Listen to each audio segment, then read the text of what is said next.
devoted to a better understanding of International Women's Day, and I think it's going to involve its academic team. I'm not entirely sure what the program is, but the month was created by Congress, like I said, in 1987 to try to highlight contributions of women to the events in history and contemporary society. So that month kicks off today, and you will hear more about that next week for sure. For now, I think you had a student announcement.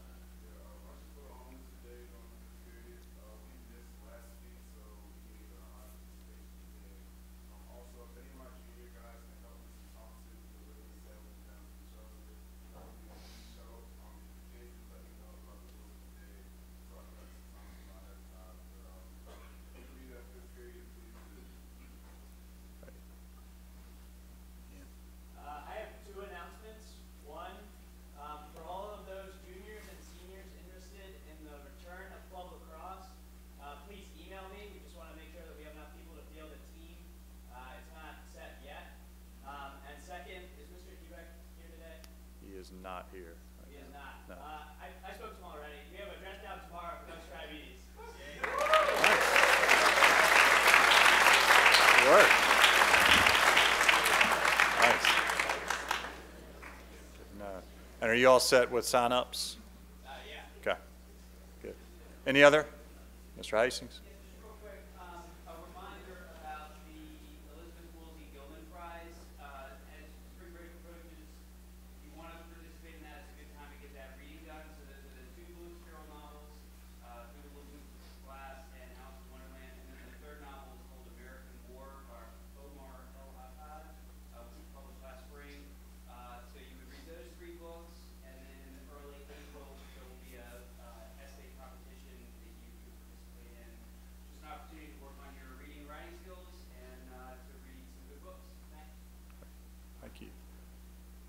Anything else? All right. So thanks for your attention this morning. What I'm going to talk about today is representative of several thoughts that have been percolating in my mind for a long time now. Probably a couple of years, in fact. And I'm going to try to make sense of what might have been disparate thoughts at one point or another, but try to tie them together. I hope tie them together in a way that makes sense for today. But I hope you'll bear with me, and that's why I called it Mr. Smythe's Ramblings. It is in 3 parts. I thought about some music interludes, but decided against that. You don't need to hear me play as well as ramble. So this will be without a soundtrack. But it'll start with part 1. And the title of part 1 is It's Grand to Be Human. If there's a title to this whole talk, I think it would be that. It's Grand to Be Human. That'll make sense in a little while.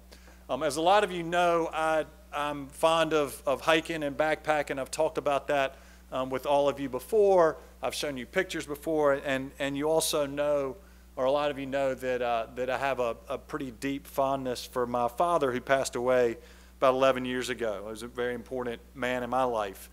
This picture combines both of those things. This is taken, not surprisingly, in North Carolina. It's on top of a mountain called Glassy Mountain. And I just grabbed this photo. I didn't take this one, although I've taken a lot like it. I do this hike about once a year. It's a pretty easy hike. It's about a mile up, a mile back. And it's significant to us. The view is nice, but it's at the top, or it sits behind a home, the Carl Sandburg home, which is in my father's hometown in the mountains of North Carolina. And Carl Sandburg was a famous poet, writer, Lincoln biographer. He was also known as a hobo. I'm not exactly sure why that always gets thrown in when people are listing his traits. And this was a favorite spot of my dad, and so we actually have spread my father's ashes after he passed away up on top of Glassy Mountain. So at this point, I make the trip once a year just to say hey to my dad, but we made it a lot as kids and as a family. And at one point along the way, and the reason I have this up right now, at one point along the way, probably 15 or so years ago, I stopped into the Carl Sandburg home and picked up just a poem that they had for sale that Sandburg had written, and I keep it on my office wall because it has stuck with me, and I've actually quoted it before at Gilman, and want to share at least an abridged version of with you today. And it's called, I guess it's called "What Do You Think?" And it's by Carl Sandburg. I'm honestly not sure when he wrote it, but what he does is he poses this question: what do you think about these things? And at the end, you'll see he's asking in a brotherly, in a sibling kind of way, what do you think about these things? To get into the game of life, take chances, make decisions, and keep moving. To acquire friends with whom you can babble of stars, roses, coffee, and the weather. To head for open country, hills, and the free, fresh sun and wind. By the way, I called this a poem. I don't know if it's a poem or not. Poetry eludes me often. I thought the guy who was in here a week or so ago was great because I actually could follow that. I'm calling this a poem for all intents and purposes and for the sake of this talk. To use every possible tool and situation for the advancement of the great cause, to distinguish between intelligent discussion and futile rag chewing, to make a slight effort every day or so at inaugurating a civilization that lays emphasis on the soul as the best man, to pity the respectable and satisfied, and see in the heart of the jailbird your own impulses, to be patient with the stupid and incompetent, and to chat reverently with the town fool about his religion, to give and take no job that involves human degradation, to realize that the grafter, the scarlet woman, Rockefeller, Thaw, and the one-legged man on the corner selling lead pencils are each the result of conditions for which all of us are in part responsible. To spell art with a capital A and enjoy paintings, poems, stories, statues, and the silent benedictions of architecture. To love expression, to know when to behave and when to get reckless and forget that you're a gentleman.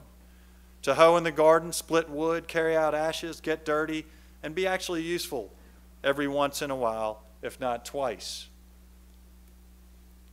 To be proud that you're human and aware that it's grand to be human.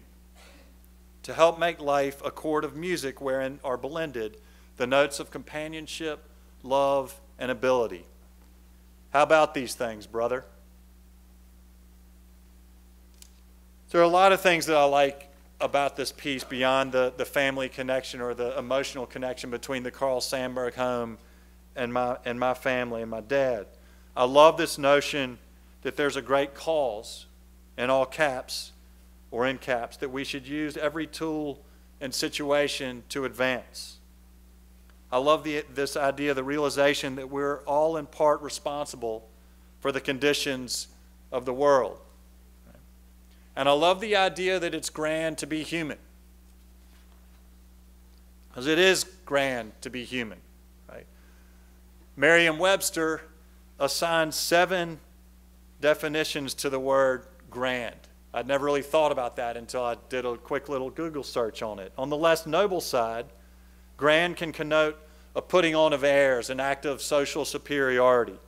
Right? This is number 6A, according to Mr. Merriam and Webster. Many more of the definitions fit with what I think Sandburg was trying to convey when he uses the word grand to describe human. Grand can also mean having importance, being the chief or principal thing. It can mean being large and striking in size and concept. And probably closest to Sandburg's use of the word is wonderful, as in a sense of wonder, or as in full of wonder, quite literally.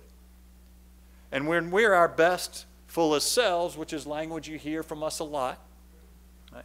Life is and should be wonderful. Right? It is grand to be human. What I've also realized, and we've all probably realized in different ways along the way, is it can be small to be human. If we place ourselves in that grand scheme of things that Sandburg talks about, we pretty quickly realize, as he suggests, that we are but a small part of something much larger than ourselves. I've used that idea to talk about what I think is true humility, that recognition that we are part of something much larger than ourselves. And in more earthly ways, we all know that we don't live up to Sandberg's ideal. We're not always patient with the stupid and incompetent. Okay? Our actions and words do sometimes involve human degradation. We make judgments and we can be judged on superficial things. All of these things cause pain. And I'll give you an example, a personal example that I can laugh about now, although it hurt at the time. Several years ago, before I came to Gilman, I interviewed for a job. Actually, it was a head of school job. And I didn't get it. And things tend to work out, I believe things tend to work out for good reasons. I did not get that job. And I called and talked to the head of the search committee about, to get some feedback. So what went well, what didn't go well when I was in the interview process. And among other things, one of the reasons that this man cited for that was a strike against me in the search process was that I did not pronounce my G's. And so I think it was the first time, I've been told for a while that I have an accent. Particularly when I went to boarding school in New England, people told me a lot that I had an accent. But that was the first time where it came up as something that was truly, in the eyes of some, a problem. Now, the really funny thing about this, and this is why I probably didn't laugh about it at the time, the job I was interviewing for was at my old school in North Carolina. So, nobody down there says their G's, and yet I was being singled out. I guess it was less academic because I didn't pronounce my G's. So I'm fine with that. I've since used it. It was a good learning moment. A learning moment for me, and I've moved on. And I've also learned that despite the biases that people might have about me, and notice I didn't say against or for, the biases people might have about me, have not really shaped the arc of my life. Right? I'm in a better school, quite frankly, than the one I was interviewing for in Charlotte, and I'm very pleased that I'm here. Right, and that has worked out, at least for me, for the better, and I hope it's worked out okay for Gilman. And so the arc of my life really hadn't been affected by that particular bias, right? And I think more powerfully, I also recognize that I can walk into pretty much any club, right, in any town in this country. Think country club in this case, right, and not get asked a thing. Particularly if I'm dressed like I'm going to work. I can walk in any club, and by and large, people are not going to ask me, other than, may I help you, or are you here to see somebody, something like that. But they're not going to bat an eye. Right? I can do that. I could even charge things. If you're a Fletch fan, I could probably charge things to the Underhills and get away with it. Right? Furthermore, apparently not many people are Fletch fans.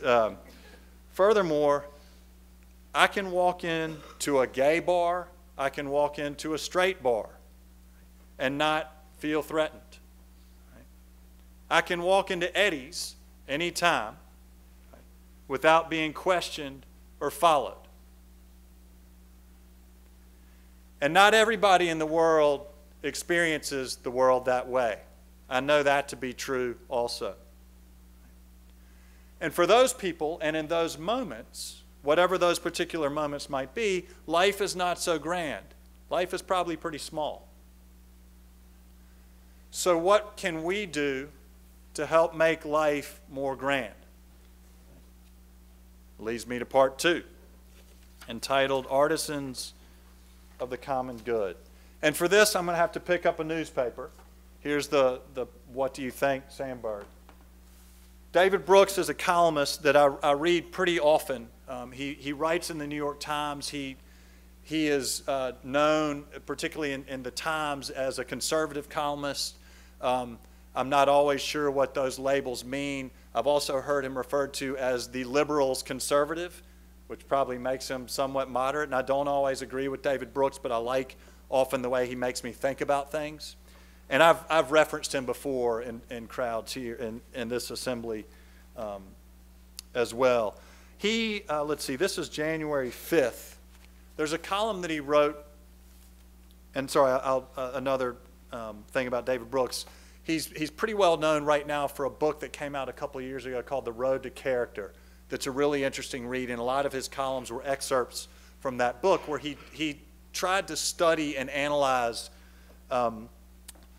those traits in our society and in humans that lead to good character as we think about it. So it's a pretty popular book. It's worth a read, and his columns, I think, are worth a read. And here's one that he wrote January 5th of this year.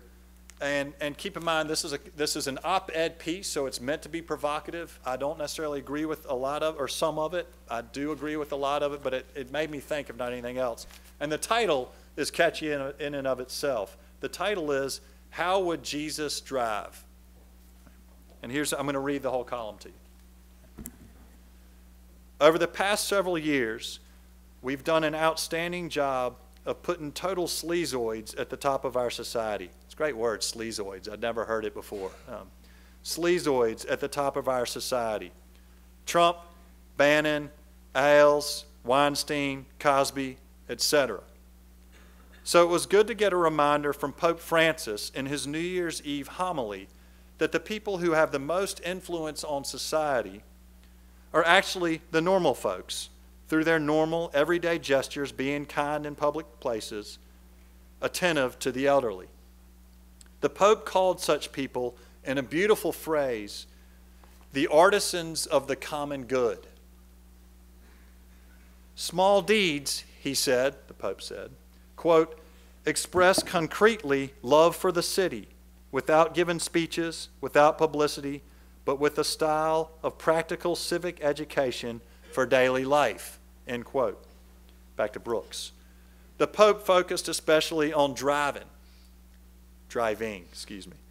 praising those people who move in traffic with good sense and prudence. That part, who move in traffic with good sense and prudence, is in quotes. That's a quote from the Pope. As Richard Reeves of the Brookings Institution points out, driving is precisely the sort of everyday activity through which people mold the culture of their community. If you speed up so I can't merge into your lane, you're teaching me that the society around here is basically competitive, not cooperative. If, on the other hand, you give me a friendly wave after I let you in, you're teaching me that this is a place where a kindness is recognized and gratitude is expressed. If you feel perfectly fine doing a three-point turn in the middle of a busy street, blocking everybody else going both ways, you teach me that people here are selfish and feel entitled. But if you get over to the right and wait your turn in a crowded highway exit lane rather than cutting in at the last moment, that teaches me that there is a sense of fairness and equality and that people feel embedded in the group. You starting to think about yourself? For those of you who drive, are you starting to think about yourself in this? I definitely have. Driving is governed by law, but it's also shaped by norms. If enough people adopt the same driving style, then that behavior hardens into a communal disposition. Once people understand what is normal around here, more people tend to drive that way too. And you get this amplified snowball effect. Kindness breeds kindness. Aggression breeds aggression. We all know that driving cultures vary widely from city to city. My impression is that people in Seattle dawdle, people in Los Angeles get right up on your tail, but are pretty skilled about it, and that those of us from the New York, New Jersey area treat driving as if it were foreplay to genocide. Studies have been done, of course. According to Allstate, the good hands people, the most accident-prone drivers live in Boston, Baltimore, Worcester, Mass., Washington, D.C., and Springfield, Mass. Way to go, Massachusetts, he says. The safest drivers live in Kansas City, Kansas, Brownsville, Texas, Madison, Wisconsin, and Huntsville, Alabama. A company called Automatic makes a device that measures how cars race through traffic. it finds that drivers in Phoenix, Tucson, and Memphis are the most aggressive, and those in Honolulu, Portland, Oregon, and Seattle are the least.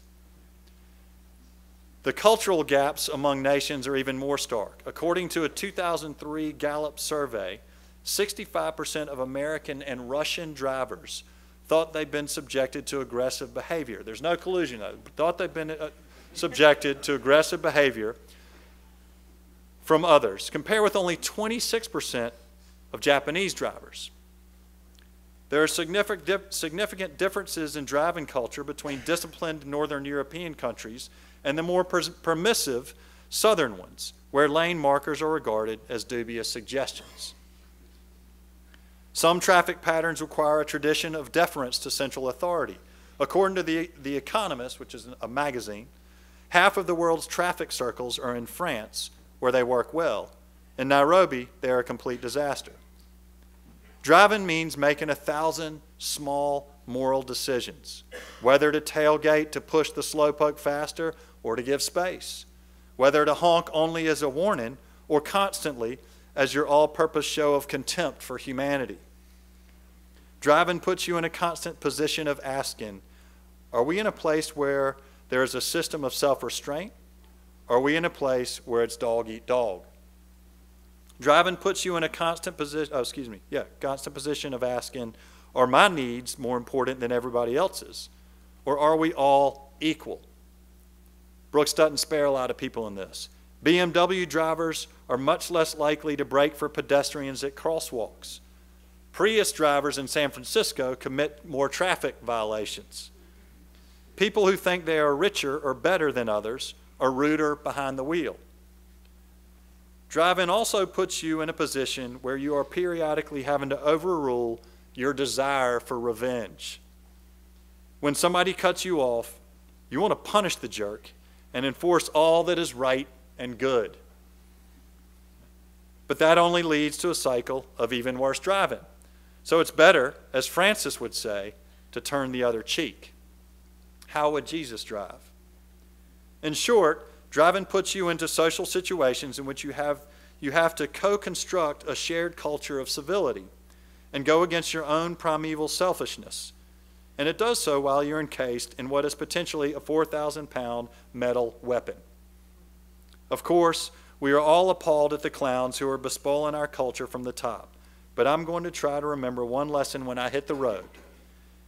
Though I may be surrounded by idiots, I'm potentially an artisan of the common good. That's David Brooks, January of 2018. So like a lot of columnists, Brooks indulges in some gross generalizations and oversimplified constructions in this op-ed piece. I get that. I recognize that. Not everyone in Madison, Wisconsin is a friendly driver. Not everyone in Baltimore drives recklessly. I'm pretty sure that not every traffic circle in France is a dream and in Nairobi a nightmare. And competition and cooperation do not have to be mutually exclusive either-or qualities in a society. It is possible, I believe, to have both. Still, Brooks's generalizations, which he does support with some data, right, do reflect some accurate, even if stereotypical, characteristics of different cultures. I would point out national soccer styles also do the same thing or can do the same thing. Northern European countries like Germany are known for their order. Right? Southern European nations like Italy are considered to be more free-flowing. What's more, and I think more important, Brooks's column is not about traffic, and you get that too. It's not about traffic. It's about the relationship between the individual and the collective and how we can advance that great cause that Sandberg writes about.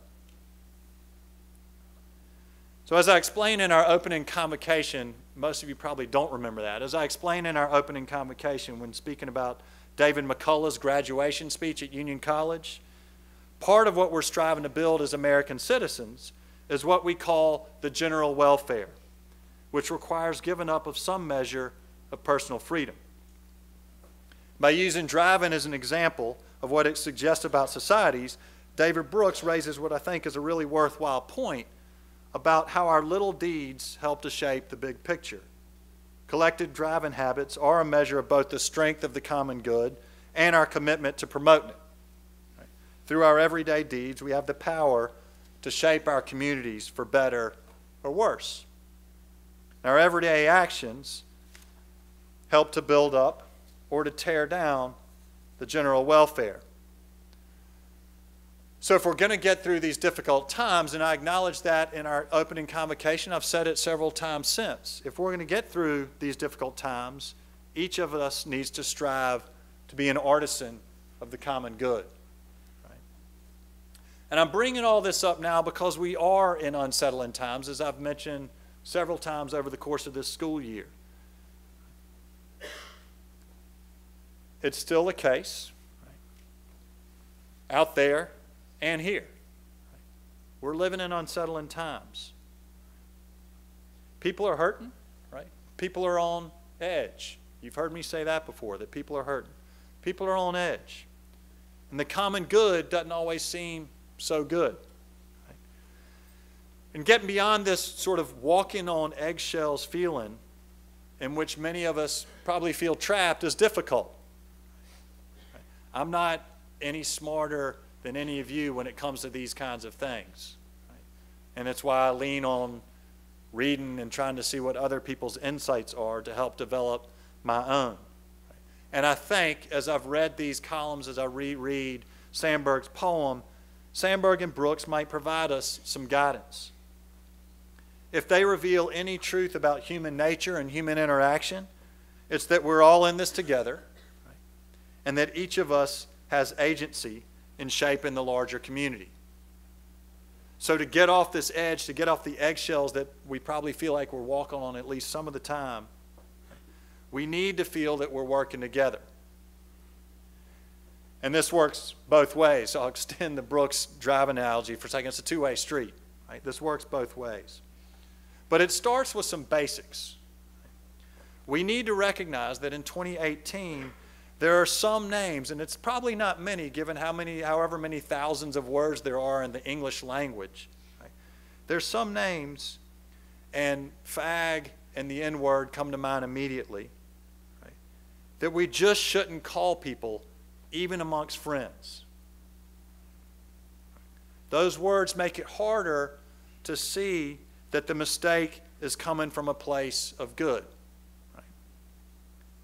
So given that relatively minor but important constraint, again, I don't think it's that many words, but there are some words that we just shouldn't be saying or shouldn't be calling each other, right?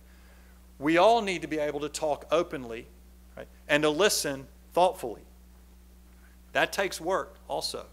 We need to be able to accept that people are going to make mistakes, right, which is not the same thing as letting them off the hook. Not the same thing as letting them off the hook. Above all, being an artisan of the common good demands and depends on a fundamental belief in goodness, right, and a willingness to practice goodness. Which leads me to part 3. Everything counts. 2 stories, both of them short. Kevin McShane is an old friend of mine. He and I taught at St. Albans together in Washington, D.C. A long time ago. He was at the time the varsity soccer coach, and he taught middle school math, 7th and 8th grade math primarily. A very successful coach. While I was there, he was named the D.C. Metro Area Coach of the Year by the Washington Post, and I respected him a lot as a teacher and a coach. And I remember there was this one time when, because he was the varsity soccer coach and he taught in the middle school, somebody came up to him. It was either in the spring, I can't remember exactly what it was. I think it was the spring or early, like in the early part of the school year, and said, "Mr. McShane, when do soccer tryouts start?" Simple, understandable question. When do soccer tryouts start? And Coach McShane looked at the young man and said, "Tryouts started the day I met you. Tryouts started the day I met you. Everything counts." Another quick story right here and much closer to home. This fall, every now and then when I'm trying to get exercise, I'll go early in the morning. So I'll go in about 5:30, get some exercise. And I was doing this one particular fall morning when I heard the squeaking of sneakers, of basketball shoes in the arena. And so I walked down to see an early morning workout, preseason early morning workout. And there were probably half dozen guys in there with Coach Bartz running through some drills. And I can't remember exactly what the drill was, but it had to do with taking a first step, not something I was ever known for. I was never particularly known for my explosive first step, but I think that's what the drill was about. And in setting up the drill, Coach Bartz kept saying, some of you were there and you'll probably remember this, he was looking at the planks on the floor, the floorboards of the court. Right? And he kept saying, every board counts. So when he was getting people to line up for this drill, where they started really mattered. He was aiming for precision, and he kept saying every board counts, or every plank counts. And I loved that idea. Clearly, it stuck with me, right? Because he was hammering home, even to a small group of people, that those little things matter. Right? Everything counts.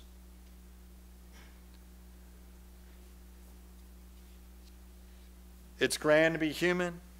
We're artisans of the common good. Everything counts. Borrowing from Sandberg, there is a great cause that we should use every tool and situation to advance. We all are, in part, responsible for the conditions of the world. It's grand to be human. Over the last couple of weeks, just coincidentally, I've attended 3 viewings. 2 for people who've left this world probably too soon.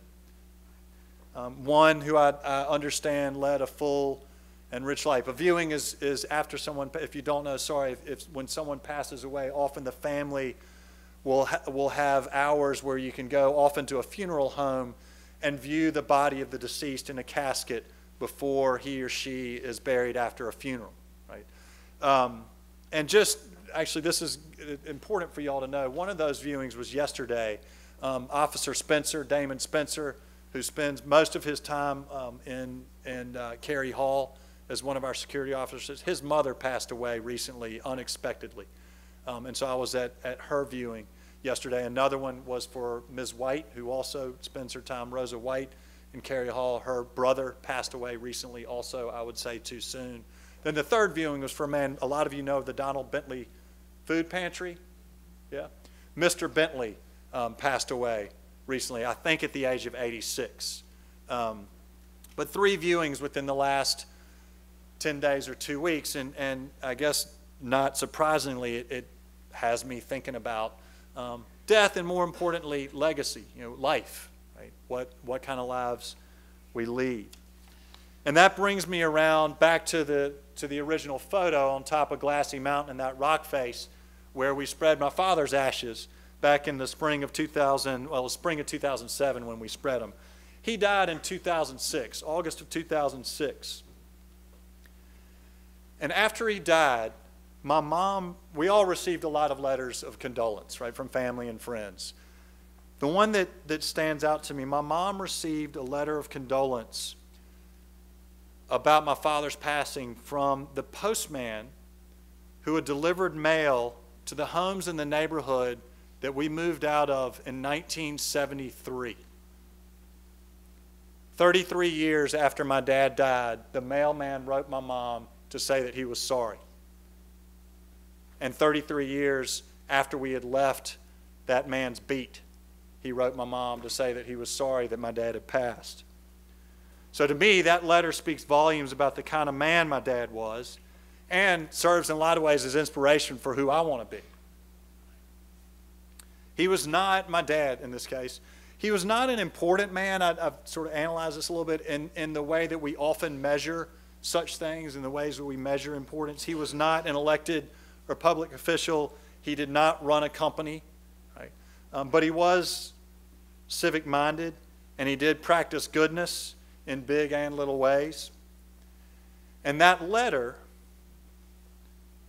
reminds me that if we ever think that those little deeds, back to this idea that everything counts, if we ever think that those little deeds and gestures don't matter, that letter proves otherwise. There is a great cause. We are artisans of the common good, and everything counts. And gentlemen, when we channel those things in the right directions, it is grand to be human. So thank you.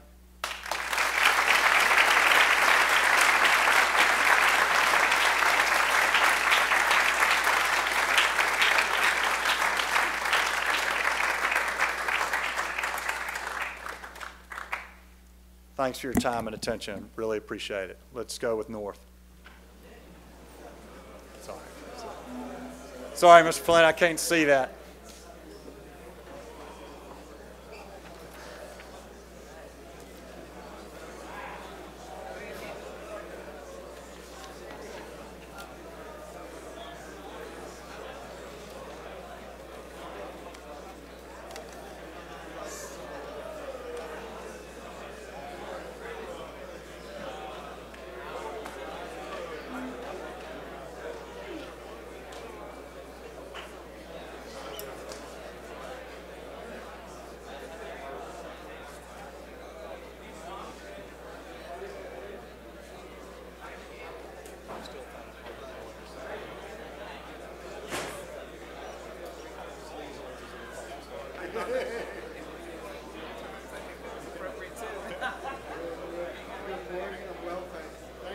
Center.